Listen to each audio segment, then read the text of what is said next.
Olá, como vai? Eu sou o professor Josemar e você está no curso de Introdução à Programação Orientada a Objetos. Neste caso, nós utilizamos a linguagem de programação Java para tratar sobre essa linguagem orientada a objetos, como ela funciona. Esta é a parte 7, é o sétimo vídeo já gravado, então se você ainda não conhece os primeiros vídeos, você precisa conhecer para dar continuidade e compreender o que vamos tratar nesta videoaula. Você pode conferir as outras videoaulas aí na playlist, no meu canal do YouTube. E se for interessante para você, se inscreva no canal, dê o like no vídeo, para que você possa contribuir para que mais pessoas conheçam esse curso e aprendam sobre programação orientada a objetos. Muito bem, o que nós vamos estudar nessa videoaula, né? Até na aula anterior,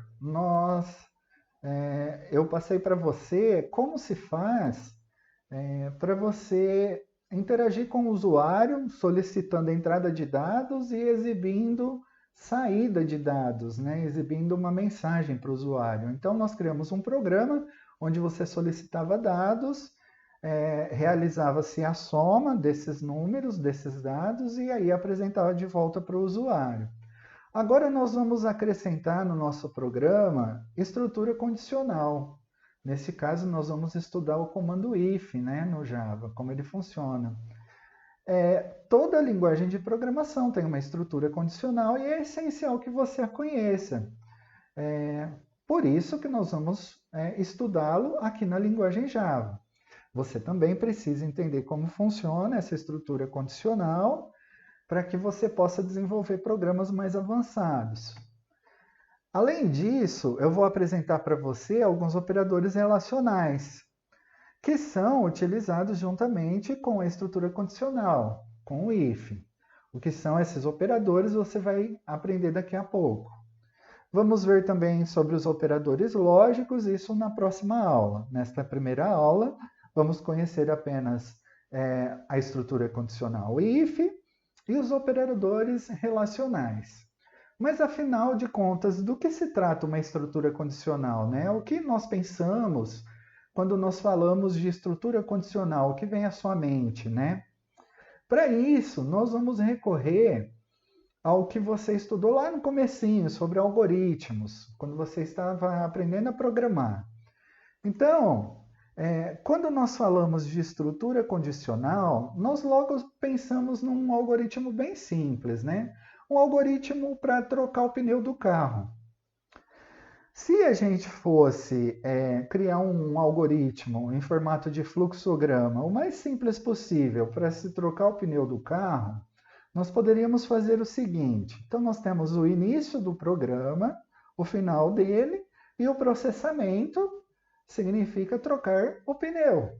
Então, se o pneu furou, você simplesmente executa o processamento, a ação trocar o pneu. Então, o seu algoritmo é bem simples. Só que aí nós temos que pensar numa condicional. Tem um condicionante aí. Você tem step no seu carro? O step ele está furado também? Ou o pneu do step está murcho? Então, quando entra essas outras condicionantes, nós temos que utilizar a estrutura condicional. Então, você vai pensar que você só vai conseguir trocar o pneu se você tiver o step. Se você não tiver o step, você vai ter que executar outra ação. Então, olha só como funcionaria a estrutura condicional correta, com um algoritmo mais elaborado, mais bem elaborado, né? Então, nós temos o início do programa e temos aqui o final do programa. Este símbolo aqui é o símbolo de uma estrutura condicional, é o símbolo que vai fazer uma verificação. Você foi lá no porta-malas do seu carro e verificou se o step está vazio. Ele pode estar murcho, ele pode ter furado, né? Você pode estar até mesmo sem o step.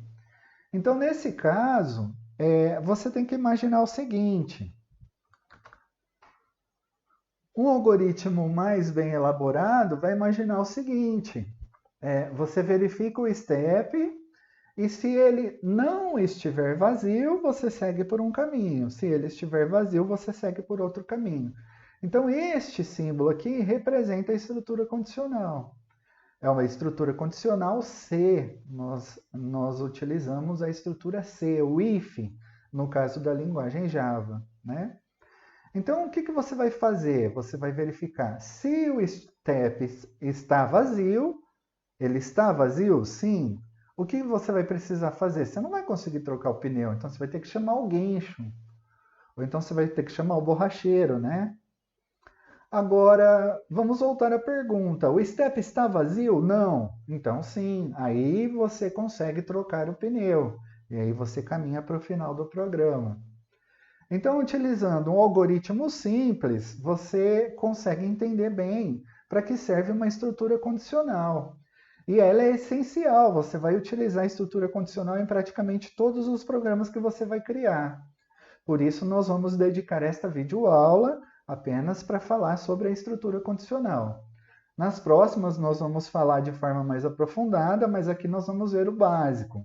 Um exemplo bem simples de como utilizar a estrutura if, né, que significa se. Se o step estiver vazio, você chama o guincho. Se não estiver vazio, você mesmo consegue trocar o pneu e aí vai para o final do programa. Essa é uma estrutura condicional aqui desenhada em forma de fluxograma. Então, o que mais você precisa conhecer para compreender bem como funciona uma estrutura condicional? Tem mais alguma coisa que você precisa conhecer para entender como ela funciona? Sim, nós temos alguns operadores que são essenciais que você conheça para poder utilizar juntamente com a estrutura condicional. Muito bem, então nós temos dois tipos de operadores relacionais e operadores lógicos. Como o próprio nome diz, os operadores relacionais, ele relaciona uma informação com outra informação. Então, ele vai verificar, ele vai comparar duas operações, né? Os operadores lógicos, nós vamos estudar na próxima videoaula. Então tá, operadores relacionais, o que essa tabela nos mostra, né? Vamos imaginar que você esteja comparando duas variáveis, a variável x e a variável y. Elas estão aqui na tabela. Então, o primeiro operador relacional que nós vamos ver na linguagem Java é o operador relacional que executa a ação de igual, que verifica se uma variável é igual a outra variável, né? Então, imagine o seguinte, você tem a variável x e a variável y. A x é igual a 2, então a variável x vale 2. A variável y vale 3. Nesse caso aqui, o resultado vai ser falso, ou seja, se a gente fosse utilizar esse caminho aqui, significa o quê? Que x não é igual a y, então ele vai vir para esse caminho aqui, né? X vale 2 e y vale 3, não é igual, então ele vai executar a operação que está do lado não, o resultado é falso. Então, toda vez que você precisa comparar o valor de uma variável com outra, você tem que utilizar os dois símbolos de igual aqui, tá? Não é apenas um igual, você tem que colocar o igual duas vezes. Você tem que pressionar aí no seu teclado o igual duas vezes para comparar se uma variável é igual a outra. E quando você quer comparar se uma variável é maior do que outra, né? Imagina esse caso aqui, ó. A variável x, imagina que o valor dela seja 5, e a variável y, imagina que o valor dela seja 2. Então, x é maior do que y, nesse caso o resultado é verdadeiro. Então, se nós voltarmos aqui para pensar na estrutura condicional, x é maior do que y? Sim, então ele executa o que está deste lado aqui da estrutura condicional. Então, sempre nós vamos pensar, se estiver desse lado da estrutura condicional, é quando o resultado da operação é falsa. Então, ele não vai executar. Quando o resultado for verdadeiro, ele vem para cá e é sim, aí ele vai executar as instruções que você disser para ele executar. Voltando aqui, então este é o símbolo que representa maior, ele compara se uma variável é maior do que outra. Se você quer comparar se o conteúdo de uma variável é menor do que outra, você utiliza este símbolo aqui. Então, x vale 5 e y vale 2. Então, o resultado disso aqui é falso. Por quê? X não é menor do que y, né? X é maior do que y, porque ele é 5. Da mesma forma, nós temos maior ou igual e menor ou igual. Então, quando você quer comparar uma variável, se uma variável é menor ou igual a outra, você utiliza o símbolo, né, de menor e o igual. Então, da mesma forma que em operações matemáticas, né, nós podemos fazer essa comparação. E quando você quer simplesmente verificar se uma variável é diferente de outra, né? Você utiliza a exclamação igual. Então, quando você coloca x exclamação igual y, você está dizendo que x é diferente de y. Nesse caso, o resultado aqui é verdadeiro, porque o x vale 5 e o y vale 7. Portanto, x é diferente de y. O resultado é verdadeiro. Neste caso aqui, x é menor ou igual a 7? Sim. Então, o resultado é verdadeiro, né? Então, com esses operadores relacionais aqui que eu estou apresentando para você, é que nós vamos trabalhar com a estrutura condicional if, né? É através desses operadores que você vai aprender a utilizar a estrutura condicional if. Muito bem, então como é que nós utilizaríamos? Olha só, como é bem simples. Imagina que você tenha calculado a média do aluno e aí você vai querer verificar se ele está aprovado ou não, né? Então, o que você pode fazer? Que tipo de verificação? Se a variável chamada média for maior do que 6, então, aí você vai imaginar os comandos que você vai executar, né? Você pode colocar, então, exiba na tela a mensagem aluno aprovado, né? Tem várias coisas que você poderia fazer. Outro exemplo, se a média for maior ou igual a 6, agora você inclui o 6. Aqui o 6 não estava incluído, aqui ele está incluído. Então, vai acontecer o quê? Vai aparecer aluno aprovado. Neste caso, se a média for menor do que 6, então, o que você faria? Exibiria uma mensagem aluno reprovado. Se a média for menor ou igual a 6, então, aqui nós temos que tentar entender qual é a regra, né?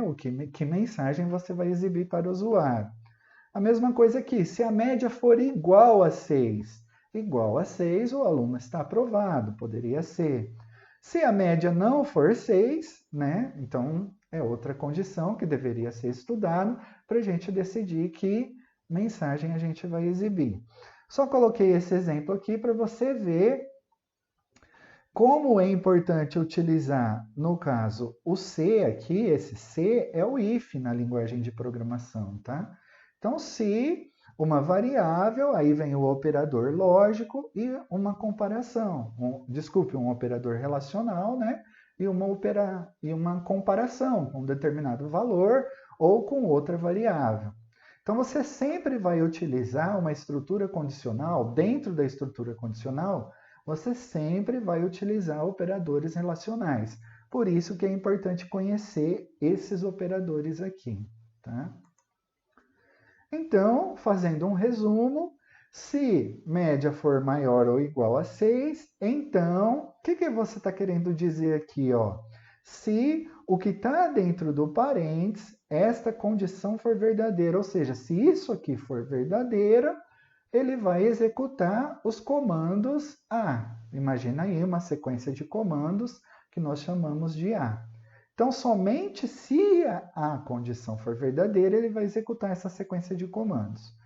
Se não, Ou seja, se o que estiver aqui dentro do parênteses não for verdadeiro, o que ele vai fazer? Executar uma outra sequência de comandos, a sequência de comandos B. Então, nós sempre vamos utilizar a estrutura condicional juntamente com o operador relacional, porque ele precisa verificar se a condição para se executar os comandos é verdadeira ou ela é falsa, ou ela não é verdadeira. Né? Se ela é verdadeira, executa comando A. Se não é verdadeira, executa comando B. Muito bem, agora nós vamos lá para o NetBeans, para o Java, para a gente poder entender melhor como é que se faz isso programando lá no ambiente Java. Nós vamos utilizar essa estrutura condicional no NetBeans. Porém, para isso, eu vou dividir esse vídeo para que ele não fique muito grande. Nós vamos fazer essa programação. Primeiro eu apresentei a teoria e agora nós vamos programar utilizando essa estrutura condicional no vídeo seguinte, na parte 8. Tá? Então, para que não fique muito cansativo, nós vamos interromper o vídeo aqui e vamos continuar na prática utilizando o NetBeans e programando em Java na próxima videoaula. E logo depois nós vamos também conhecer os operadores lógicos, tá? Também é o que nós vamos ver na sequência. Então, por enquanto nós paramos por aqui, foi só uma breve apresentação sobre operadores relacionais e estrutura condicional, e agora nós vamos, na próxima videoaula, nós vamos, na prática, ver como é que isso funciona na linguagem Java. Muito obrigado mais uma vez. Gostaria de lembrar, se você gostou da videoaula, se inscreva no canal, compartilhe e ajude para que mais pessoas aprendam a programar em Java. Até breve, fique bem.